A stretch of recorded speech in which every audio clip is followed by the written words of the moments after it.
qué es el pecado, cómo nosotros podemos determinar si estamos en pecado o no estamos en pecado, y cómo hacemos para salir de la situación pecaminosa en que nos encontremos, porque muy a pesar de que somos cristianos, entendemos la palabra de Dios, muchos pueden caer en pecado, ¿verdad? Hay pecados que cometen los cristianos también. Entonces, ¿cómo hacemos para salir de esa situación pecaminosa en que nos podemos encontrar en un momento dado? Pero antes es necesario hablar sobre los dogmas, porque sabemos que los dogmas son creencias de carácter indiscutible y obligado en determinada congregación, en determinada iglesia. Se han creado muchos dogmas. Los dogmas casi siempre se basan en tradiciones y en falsas enseñanzas. Las tradiciones que son instrucciones transmitidas de generación en generación y que al final se toman como ciertas o indiscutibles y tienen que aceptarse por toda esa congregación. Esas son las tradiciones. Mientras que las falsas enseñanzas son instrucciones, producto a veces de arrogancia, de presunción, de envanecimiento. En fin, entonces tenemos que buscar siempre lo que dice la palabra de Dios. Pero ¿cómo hacemos para combatir las tradiciones y las falsas enseñanzas? Hoy con la técnica bereana. ¿Cuál es la técnica bereana? Miremos lo que nos dice Hechos capítulo 17, verso 11. Aquí está la técnica bereana, lo que hicieron los bereas cuando el apóstol Pablo les fue a predicar a ellos. Miremos lo que nos dice Hechos 17:11. Esta es la técnica bereana, que se conoce como técnica bereana o que le llamamos técnica bereana. Es la única forma de combatir las tradiciones y las falsas enseñanzas. Dice Hechos 17:11. Y estos eran más nobles que los que estaban en Tesalónica, pues recibieron la palabra con toda solicitud, escudriñando cada día las escrituras para ver si estas cosas eran así. Siempre que usted le diga un concepto o un dogma que se dé dentro de una iglesia, verifique con la palabra de Dios si eso es así. Si usted confirma con la palabra de Dios que es así, pues acéptelo. Si no, pues tenemos que desecharlo inmediatamente. Ese se llama aplicar la técnica bereana, o sea, la forma de combatir las tradiciones y las falsas enseñanzas. Entonces las confrontamos con las escrituras. Tenemos que ser diligentes y también tenemos que ser cuidadosos al momento de aceptar una enseñanza. Inclusive esta enseñanza también usted verifíquela con la palabra de Dios. Si está conforme con la palabra de Dios, acéptela. Si no está conforme, pues tomará usted sus propias decisiones. Cuando empezamos a estudiar la palabra de Dios, tenemos que dejar atrás la sabiduría humana, porque la Biblia no se basa en sabiduría humana, sino todo es sabiduría celestial, sabiduría que viene de lo alto. Y el mismo nuestro Señor Jesucristo dijo en su palabra, si alguien está falto de sabiduría, pídala, y Dios se la dará a manos llenas. Entonces tenemos que pedir sabiduría de lo alto, porque toda la palabra de Dios no se basa en sabiduría humana, sino en sabiduría celestial, sabiduría que viene de lo alto. 1 Corintios, miremos lo que dice 1 Corintios 3:18 con respecto a las falsas tradiciones, a las falsas doctrinas o las tradiciones. 1 Corintios capítulo 3, verso 18, dice, nadie os engañe a sí mismo. Si alguno entre vosotros se cree sabio en este siglo, hágase ignorante para que llegue a ser sabio. O sea, hágase ignorante, o sea, que desechemos esa sabiduría humana para poder obtener la sabiduría celestial. Porque si nosotros con la sabiduría humana queremos entender la sabiduría celestial, no conseguimos nada. Tenemos que dejarlo a un lado. Tenemos que hacernos ignorantes ante la palabra de Dios para poder aceptar la palabra de Dios, que la palabra de Dios será que nos transforme y podamos nosotros aceptar sus enseñanzas. Por eso le digo que tenemos que dejar atrás las tradiciones y las falsas enseñanzas en las que hemos venido arrastrándonos, en las que hemos venido caminando, que muchas veces se basan más que todo en arrogancia, presunciones, envanecimiento de parte de los instructores o las personas que nos enseñaban. Por eso el Salmo 94, verso 11 nos dice, Jehová conoce los pensamientos de los hombres que son vanidad. Todo pensamiento de hombre es vanidad. Y casi siempre está rodeado de presunción, de arrogancia, de envanecimiento, de querer siempre tener la razón. Aquí nosotros no tenemos la razón. Quien tiene la razón es el Espíritu Santo y que nos ha manifestado su voluntad a través de su palabra. Por eso dice que la palabra de Dios es la que nos guía, es nuestra lámpara que nos indica que tenemos que caminar no apartándonos ni a la derecha ni a la izquierda, sino siguiendo los mandatos de ella que Dios nos ha dado a través de su palabra. Ahora sí, vamos a comenzar con la enseñanza sobre el pecado. Primero que todo, tenemos que partir de que el hombre comete dos clases de falta. Una falta que es ante los hombres, que se denomina como delito, que son infracciones a la ley del hombre y que es causa de seguir lo que otros hacen muchas veces. Entonces las personas a veces cometen delitos haciendo lo que otros hacen. Si uno roba, el otro también roba. Si el uno pecó, el otro también puede pecar. Pero también hay falta de los hombres que se conocen como pecado. Pecados son infracción a la ley de Dios. ¿Y cuál es la causa de la infracción a la ley de Dios que se denomina como pecado? Cuando nosotros obedecemos al tentador, usar el poder de Dios para beneficio propio, muchas veces hasta para desafiarlo o para irrespetarlo, como le pasó a las tentaciones que sufrió nuestro Señor Jesucristo, ¿verdad? Cuando Satanás se le apareció y lo incitó o le propuso para que usara el poder de Dios para beneficio propio, que convirtiera las piedras en panes. El poder de Dios no lo podemos utilizar para beneficio propio, sino para beneficio siempre de que la palabra de Dios sea promulgada y para beneficio de los hombres que nos pueden escuchar para que puedan llegar al arrepentimiento de sus obras. Pero la verdadera causa de los pecados es la codicia, los deseos pecaminosos que hay en cada hombre. Si no hay deseos pecaminosos, pues no habrá pecado, porque por muchas veces que se aparezca el tentador a ofrecerle cosas para desafiar a Dios o para que tratemos de usar el poder de Dios para beneficio propio, si no tenemos codicia, no tenemos malos pensamientos, malos deseos o deseos pecaminosos, pues no vamos a caer en pecado. Miremos lo que nos dice al respecto Efesios capítulo 2, verso 1. Efesios capítulo 2, verso 1. Precisamente aquí nos está hablando de las infracciones que puede cometer un hombre. Efesios 2, 1 nos dice, y Él nos dio vida a nosotros cuando estabais muertos en vuestros delitos y pecados, en los cuales anduvisteis en otro tiempo, siguiendo la corriente de este mundo conforme al príncipe de la potestad del aire, el espíritu que ahora opera en los hijos de desobediencia, entre los cuales también todos nosotros vivimos en otro tiempo, en los deseos de nuestra mente, haciendo la voluntad de la carne y de los pensamientos, y éramos por naturaleza hijos de ira, lo mismo que los demás. Entonces, vemos aquí como nosotros, antes de conocer a Cristo, estábamos muertos en nuestros delitos y pecados.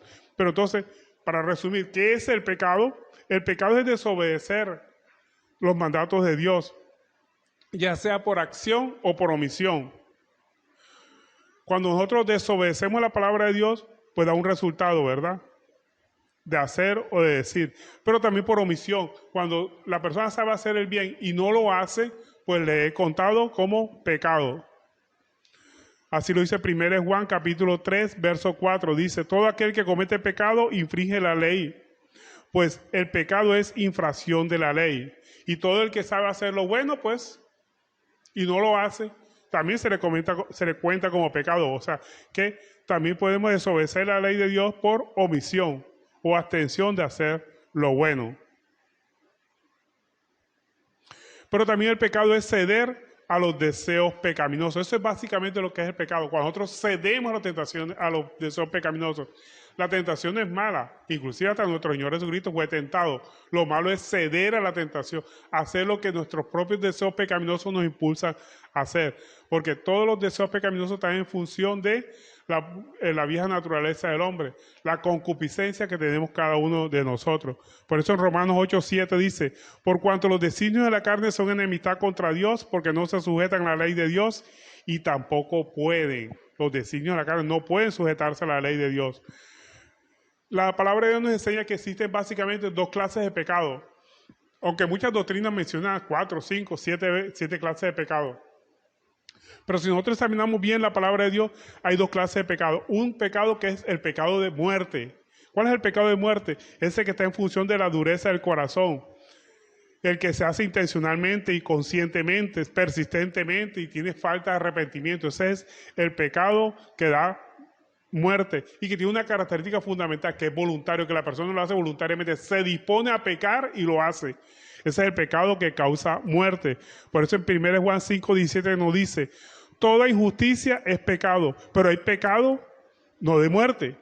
¿Cuál es el pecado que no es de muerte? Aquella persona que hace involuntariamente, podríamos decir que lo hacen los cristianos, ¿verdad?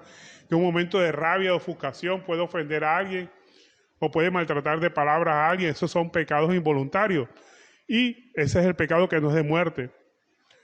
Y la característica fundamental es que el cristiano o la persona que lo comete reconoce su error, le duele haber ofendido primero a Dios, porque con el pecado ofendemos primero a Dios y obviamente le pedimos perdón al prójimo que hayamos ofendido. Ese es el pecado que no es de muerte, sino que se dio un momento de ofuscación, no fue premeditado, no se hace intencionalmente de ofender, no se hace en forma consciente, no es persistente, o sea que la persona no lo hace constantemente o consuetudinariamente, y además tiene una característica fundamental del pecado que no es de muerte, que lo lleva al arrepentimiento. Ese dolor que se da en el corazón de la persona que ofendió a otro involuntariamente por un momento de ofuscación, un momento de ira, reconoce su error y le pide perdón primero a Dios. Por eso David en el Salmo 51, verso 14 dice: contra ti solo he pecado y he hecho lo malo delante de tus ojos.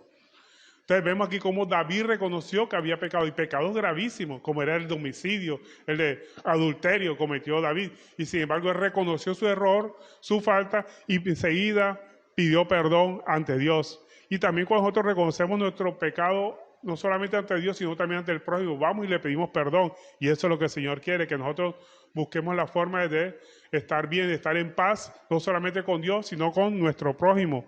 En Lucas 15, 21, que es la historia del hijo pródigo, dice: cuando llegó el hijo pródigo a la casa del padre, el hijo le dijo: Padre, he pecado contra el cielo y contra ti, ya no soy digno de ser llamado tu hijo. Vemos aquí el arrepentimiento de este hijo, no solamente con Dios, sino con respecto al padre, el que había ofendido con su comportamiento. Pero ese pecado involuntario, o el pecado que no es de muerte, tenemos que apartarnos. Una vez lo cometemos, pues no lo volvemos a hacer. Por eso se dice que este pecado no es persistente, o sea que no lo hace constantemente la persona, sino que lo hizo una vez y recoge su error y se aparta. En Proverbios 28, 13 nos dice: el que encubre su pecado no prosperará, mas el que los confiesa y se aparta alcanza misericordia. O sea que no es un pecado de muerte. ¿Por qué? Porque se apartó y alcanzó misericordia. ¿Qué podría ser una persona que está acostumbrada a robar? Pues tiene que trabajar, ¿verdad? Para que tenga con qué compartir. Porque precisamente el que roba es la persona que no está acostumbrada a compartir, cree que todo es para él y todo lo consigue para él. Pero si él cambia esa actitud de robar por trabajar para compartir, no solamente satisfacer sus propias necesidades, sino para ayudar a las demás personas. Por eso en Efesios 4:28 nos dice: el que hurtaba, no hurte más, sino trabaje haciendo con sus manos lo que es bueno, para que tenga que compartir con el que padece necesidad. Y las personas que están ociosas, pues la solución es que trabaje, ¿verdad? Porque también la palabra nos enseña que el que no quiera trabajar, que tampoco coma. Pero cuando la persona es ociosa y cambia esa ociosidad por trabajo, es para que tenga, no solamente para satisfacer sus necesidades, sino que también te pueda compartir con otro.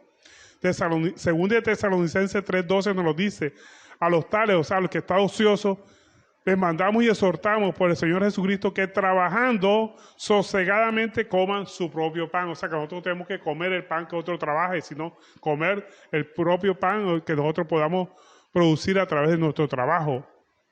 No debemos estar ociosos. La ociosidad es pecado ante los ojos de Dios. También lo que es pecado ante los ojos de Dios son las relaciones sexuales prohibidas. ¿Por qué las relaciones sexuales prohibidas son pecado ante los ojos de Dios? Porque hemos sido comprados, nuestro cuerpo ha sido comprado a precio de sangre. Y el cuerpo nuestro es el templo del Espíritu Santo. Y cuando nosotros pecamos en adulterio, fornicación, estamos pecando contra nuestro propio cuerpo, que es el templo del Espíritu Santo. Por eso en 1 Pedro 1:18 nos dice: sabiendo que fuiste rescatados de vuestras vanas maneras de vivir, la cual recibiste de vuestros padres, no con cosas corruptibles como oro o plata, sino con la sangre preciosa de Cristo, como de un cordero sin mancha y sin contaminación. O sea, hemos sido comprados a precio de sangre, por la sangre de Cristo. Entonces nuestro cuerpo espiritualmente le pertenece a Dios. Él es el dueño de nuestro cuerpo. 1 Corintios 6:20 nos dice: porque habéis sido comprados por precio, glorificad pues a Dios en vuestro cuerpo y en vuestro espíritu, los cuales son de Dios. O sea, nuestro cuerpo espiritualmente le pertenece a Dios y físicamente el cuerpo le pertenece al cónyuge. Estoy hablando de las personas casadas. 1 Corintios 7:4 nos lo dice: la mujer no tiene potestad sobre su propio cuerpo, sino el marido, ni él ni tampoco el marido tiene potestad sobre su propio cuerpo, sino la mujer. Entonces vemos aquí que el cuerpo no nos pertenece, espiritualmente le pertenece a Dios y físicamente le pertenece al cónyuge, en el caso de las personas casadas. Ahora, ¿cuáles son las consecuencias del pecado? Ya vimos lo que es pecado, ¿verdad? Y las clases de pecado, según la palabra de Dios, no según las tradiciones o las falsas enseñanzas que nos hayan enseñado. Según la palabra hay dos clases de pecado nada más, ¿verdad? Un pecado que causa muerte y un pecado que no es de muerte. La diferencia básica entre los dos está en la intencionalidad con que se haga. Los pecados que son de muerte se hacen intencionalmente y se consiguen, mientras que los pecados que no son de muerte escapan la intención de la persona y de la gente. Y tiene una característica fundamental, lo que son pecados que no son de muerte, que causa en la persona el afán de arrepentimiento. Arrepentimiento porque se confunde en su corazón y pide perdón a Dios y a la persona ofendida. Busca siempre estar en paz con Dios y con todas las personas. Ahora, ¿cuáles son las consecuencias del pecado? Podríamos decir que las consecuencias del pecado son dos, básicamente. Primero, separación de Dios. El pecado nos separa de Dios. El hombre se separa de Dios, aunque Dios siempre nos está buscando. Aunque estemos arrastrándonos en el peor de los pecados, Dios siempre nos está buscando. Así le pasó al primer hombre, Adán, ¿verdad? En Génesis 3:6 nos lo dice. Leamos Génesis capítulo 3, verso 6. Dice, y vio la mujer que el árbol era bueno para comer y que era agradable a los ojos de Dios, y árbol codiciable para alcanzar sabiduría. Y tomó de su fruto y comió y dio también a su marido, el cual comió así como ella. Entonces fueron abiertos los ojos de ambos y conocieron que estaban desnudos. Entonces cosieron hojas de higuera y se hicieron delantales. Y oyeron la voz de Jehová, Dios, que se paseaba por el huerto al aire del día, y el hombre y su mujer se escondieron de la presencia de Jehová, Dios, entre los árboles del huerto. Siempre que el hombre comete pecado, o sea, desde que nace, que nosotros nacemos con la naturaleza pecaminosa, el hombre se esconde de Dios, no quiere saber nada de Dios, y Dios siempre nos está llamando. ¿Cómo se esconde el hombre? Vemos que Adán y Eva se escondían detrás de los árboles. En la actualidad también. Las personas que no quieren conocer de Dios porque aman tanto a su pecado, se esconden detrás de otros árboles. ¿Cuáles son los árboles que se esconde ahora el hombre para no buscar a Dios? El árbol de trabajo, es que estoy muy ocupado, no puedo trabajar, es que mi familia, o busca cualquier excusa, cualquier pretexto, no tengo tiempo, la famosa frase, ¿verdad? No tengo tiempo para ir a la iglesia, para leer la palabra de Dios, no tengo tiempo para eso. Entonces son los árboles en que la persona se esconde para no buscar de Dios. Entonces, la consecuencia del pecado es separación del hombre de Dios, aunque Dios siempre nos está buscando. Y la otra consecuencia del pecado es la muerte eterna, porque la paga del pecado es muerte. Aunque las personas siguen vivas, ¿verdad? Después de cometer pecado. Adán siguió vivo después de cometer el pecado, pero la condición era que tenía la muerte. La infracción de él causó la muerte eterna. Pero esta muerte es solo para quien vive para pecar. Recibirá como castigo la muerte. Pero Dios nos regala la vida eterna por medio de nuestro Señor Jesucristo, Señor nuestro. Romanos 6:23 nos lo dice, ¿verdad? Porque la paga del pecado es muerte, mas la dádiva, o sea, el regalo de Dios es vida eterna en Cristo Jesús, Señor nuestro. Entonces, las consecuencias del pecado, para resumir, son la separación de Dios y la muerte eterna.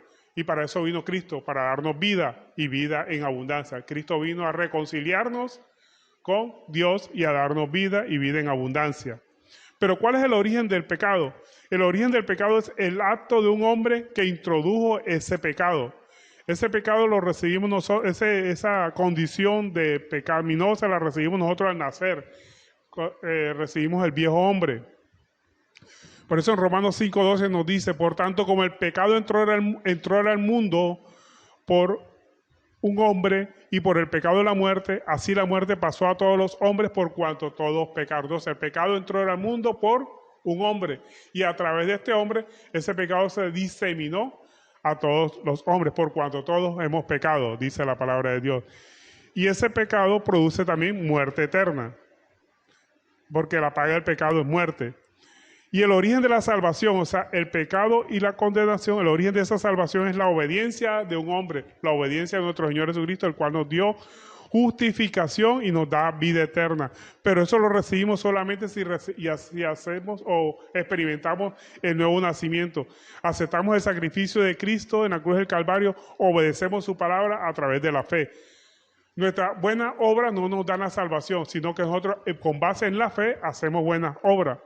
1 Corintios 15:22 nos dice, porque así como Adán todos mueren, también en Cristo Jesús todos serán vivificados. Entonces vemos aquí cuáles son las consecuencias, cuál es el origen del pecado, cuáles son las consecuencias, cuáles son las clases de pecado, lo que hemos visto. Pero la pregunta del millón es, ¿cómo combatimos el pecado? Porque sabemos que a pesar de que existen muchas personas que han reconocido a Cristo como su Señor y Salvador, han experimentado el nacimiento, el nuevo nacimiento, todavía siguen pecando.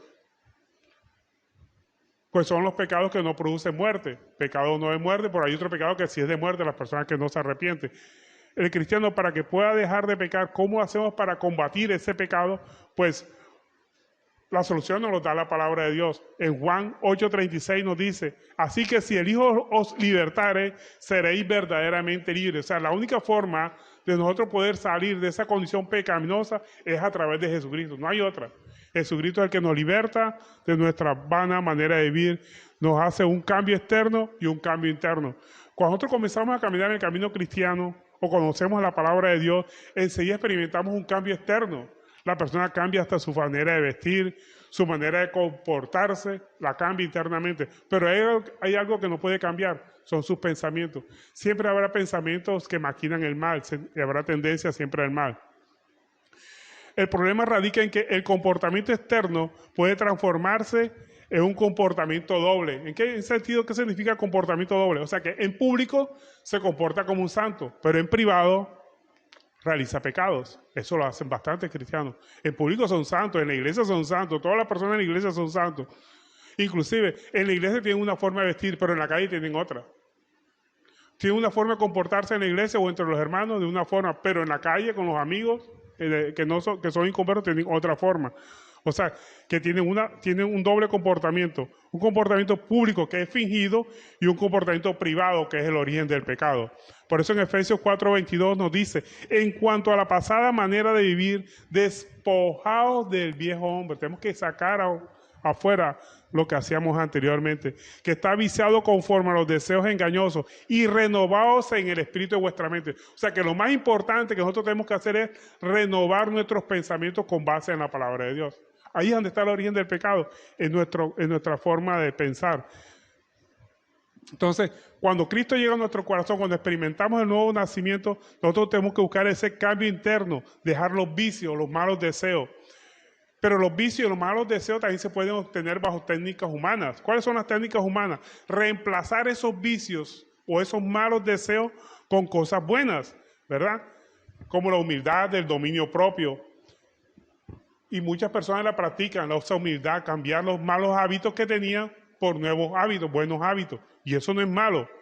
Pero eso es suficiente para combatir los malos deseos, las ansias de ganar, de pecar o las ansias de volver a hacer lo que hacíamos antes. Pues la palabra de Dios dice que eso no es suficiente. Mire lo que nos dice Colosenses capítulo 2, verso 23. Veremos que los hábitos, reemplazar hábitos malos por hábitos buenos, pues aparentemente son buenas, pero la misma palabra de Dios nos está diciendo que no son suficientes. Colosenses 2:23, miremos lo que nos dice. Tales cosas, o sea, eso de cambiar hábitos malos por hábitos buenos, tales cosas tienen a la verdad cierta reputación de sabiduría, en culto voluntario, en humildad y en duro trato del cuerpo, pero no tienen valor alguno contra los apetitos de la carne. Esas técnicas del hombre de cambiar hábitos malos por hábitos buenos no tienen ninguna influencia sobre los apetitos de la carne, o sea, sobre los deseos de pecar. Entonces, ¿cómo hacemos nosotros para combatir el pecado? Cambiar hábitos ya vemos que no nos sirve. Son buenas cosas, son buenas técnicas, no estoy diciendo que sean malas, son buenas técnicas. Dejar de hacer lo que antes hacíamos y reemplazarla por otras cosas que son buenas. Pero estas son técnicas humanas que no sirven contra los apetitos de la carne. La ayuda de Dios, no tenemos que buscar la ayuda de Dios, pero esa ayuda de Dios no la ganamos cambiando de conducta. La ayuda de Dios no viene porque yo haga cosas buenas y Dios me va a ayudar a salir de pecado. La ayuda de Dios es un regalo que Dios nos da para que podamos vivir en santidad, pero es un regalo. No hay ninguna obra buena que usted pueda hacer para conseguir la ayuda de Dios. La ayuda de Dios es gratis, es de gratis. Miremos lo que nos dice 1 Corintios 4:1. Aquí vea que Dios nos ofrece esa ayuda de forma gratuita, no necesitamos hacer ninguna buena obra. 1 Corintios 4:1 nos dice, puesto que Cristo ha padecido por nosotros en la carne, nosotros también armaos del mismo pensamiento, pues quien ha padecido en la carne terminó con el pecado, para no vivir el tiempo que resta en la carne conforme a las concupiscencias de los hombres, sino conforme a la voluntad de Dios. En la medida que nosotros empecemos a cambiar nuestra forma de pensar con base en la palabra de Dios, empezamos a cambiar. Por eso la palabra nos estaba diciendo que tenemos que reformar nuestros pensamientos conforme a la palabra de Dios. Solo el Espíritu Santo nos puede ayudar. ¿Cómo hacemos nosotros para que el Espíritu Santo nos ayude? A través de la resurrección de Cristo nos garantiza ahora la nueva vida. ¿Y cuál es la nueva vida que nosotros buscamos en Cristo Jesús? La liberación de la esclavitud del pecado. Y después, o sea, cuando entregamos nuestro espíritu al Creador, la vida eterna con Cristo, con Él. Romanos 6:4 nos lo confirma, dice, pues porque somos sepultados juntamente con Él para muerte por el bautismo, a fin de que como Cristo resucitó de los muertos para la gloria del Padre, así también nosotros andemos en vida nueva. O sea, la vida nueva que tenemos en Cristo es gratuita. Nos la da cuando nosotros aceptamos a Cristo como nuestro Señor y Salvador, cuando experimentamos el nuevo nacimiento. Debemos estar unidos a Cristo, nuestra vida esté unida a Cristo. Por eso nuestro Señor Jesucristo en Juan 15:5 nos dijo, yo soy la vid, vosotros los pámpanos. El que permanece en mí y yo en él, este lleva mucho fruto, porque separados de mí, nada podéis hacer, dice nuestro Señor Jesucristo. O sea que tenemos que buscar la forma de que nuestra vida esté unida a Cristo, obedeciéndolo, sometidos a Él. Cuando la palabra de Dios nos dice que tenemos que someternos a Él, estar de rodillas ante Él, quiere decir que lo obedezcamos en su palabra. Cuanto más conozcamos de Cristo, más nos uniremos a Él. Por eso tenemos que estudiar cada vez más la palabra de Dios. Tenemos que profundizar en la palabra de Dios. Y solamente así, cuando nos unimos más a Él, vencemos las falsas enseñanzas y también los malos deseos. Segunda de Pedro 3:17 nos dice, así que vosotros, oh amados, sabiendo de antemano, guardaos, no sea que arrastrados por el error de los inicuos, caigáis de vuestra firmeza. Antes bien, creced en la gracia y el conocimiento de nuestro Señor y Salvador Jesucristo. A Él sea la gloria y hasta el día de la eternidad. Amén. Entonces tenemos que crecer en la gracia y el conocimiento de nuestro Señor Jesucristo. La única forma de combatir el pecado es adentrándonos en la palabra de Dios, conociendo más de Cristo. Toda la Escritura, desde Génesis a Apocalipsis, habla de nuestro Señor Jesucristo. Entonces tenemos nosotros que profundizar más en la palabra, cada día más, profundizar más, y esos sentimientos o esos deseos de pecar se van yendo poco a poco, o inmediatamente. Ya eso sí depende de la voluntad del Señor y el propósito en cada uno de nosotros.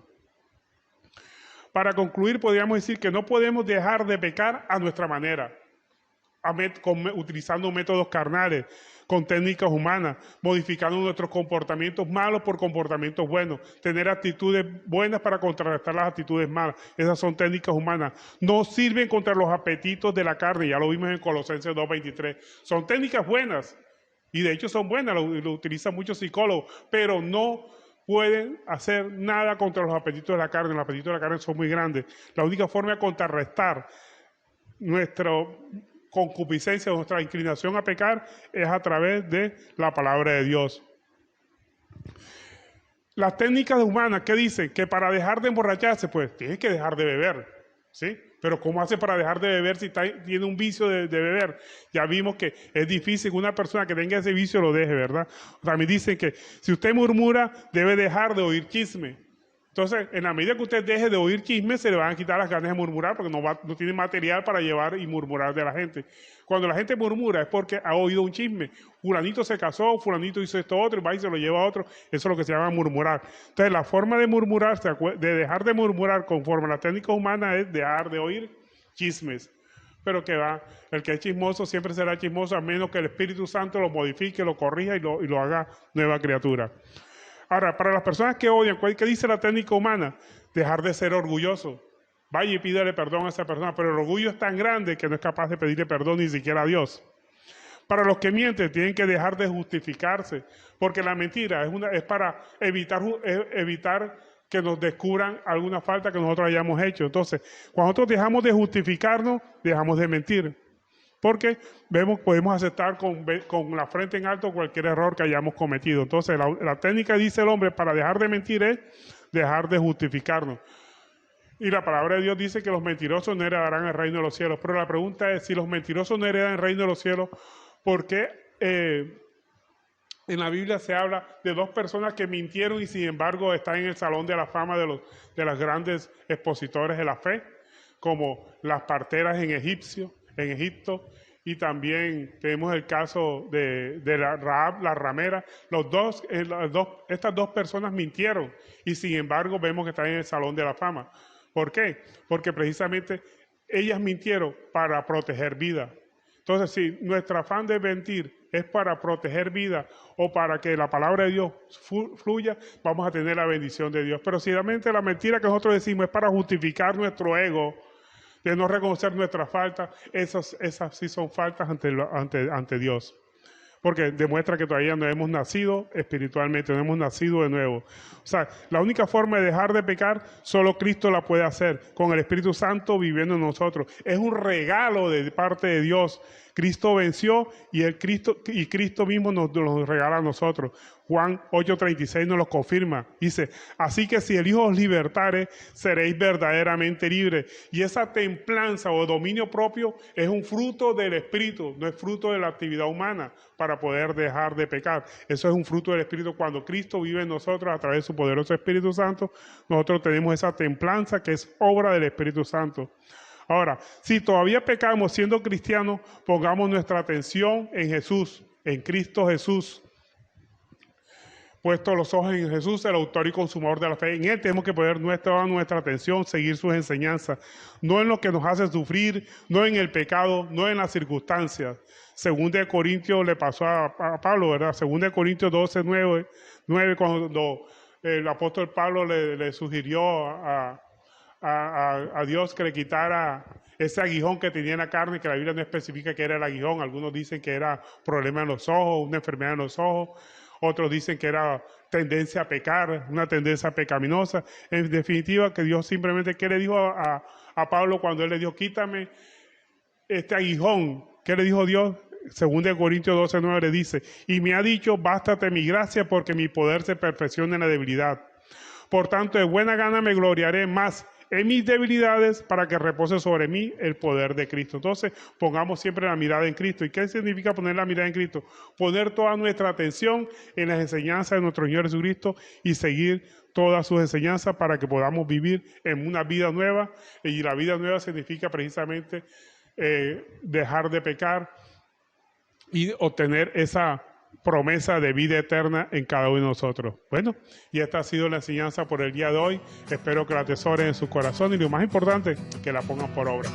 Damos gracias a Dios por esta enseñanza y también damos gracias a ustedes por habernos escuchado en el día de hoy.